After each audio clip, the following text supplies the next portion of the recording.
Kata faligo mimi unaitaga aje?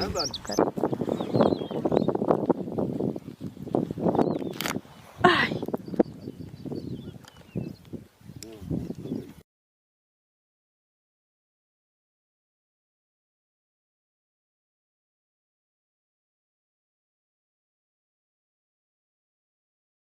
Na kuna mabwenyenye amekuja kutudhulumu, ametumia nguvu yao, na tukiuliza shida ni nini,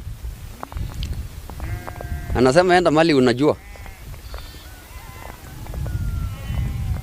Niende wapi na niko kwangu, na hapa ni shamba yangu, nimenunua na mali yangu. Ananiambia enda mali wewe unajua, tutalima uondoke hapa. Hata hii ni message kwanza, kesho ndio utasidi sasa kutoka yote, tutakwamisha na nguvu. Sasa tumenunua shamba hapa na mtu anaishi shamba yake hapa, lakini mwingine anakuja kupuruka na anasema wewe toka. Ukienda kuripoti police station huko, hakuna mtu anakusikia kama umeongea. Sasa tunashindwa hii ni nini? Hatujaiba kitu ya mtu, hatujakosea mtu yeyote. Sasa ndio tunashindwa hii ni nini? Sasa tuambie basi kama sisi wa Kenya kawaida, na sisi tunafikiri kama sisi wananchi na wengine. Kwani wengine nalindwa na wengine halindwi? Sasa kitu kama kifaru unaletwa hapa kusomea kwa kukilimwa.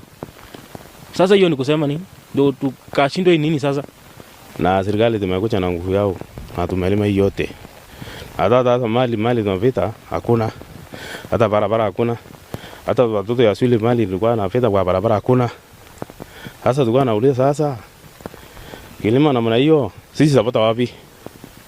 Ama sisi kitoka kwa hapa na sisi ni shamba yetu kwa hapa. Atatoka kuishi wapi?